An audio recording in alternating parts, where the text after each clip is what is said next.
জামুরিয়া থানার অন্তর্গত চুরুলিয়া একটি খোলামুখ খনিকে কেন্দ্র করে স্থানীয় ফকিরপাড়ায় কয়েকজন দুষ্কৃতী আজ ব্যাপক তাণ্ডব চালায়।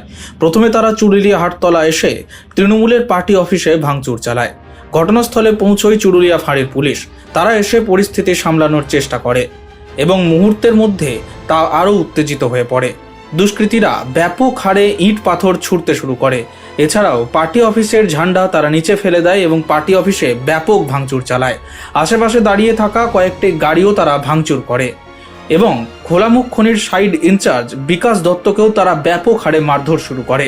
এখানে প্রচুর ঢিল পাথর হচ্ছে, এদিক থেকে কিছু ছেলে এসছে, না বাইরের ছেলে নয়, তারা লোকাল ছেলেই বটে।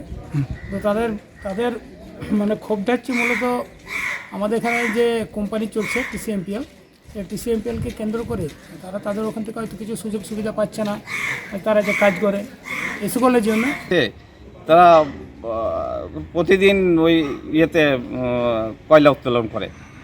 তো সেইভাবে ওখানে হয়তো কেউ বলে দেওয়া হবে যে পার্টির নেতারা হয়তো এটাকে নামতে বন্ধ করেছে।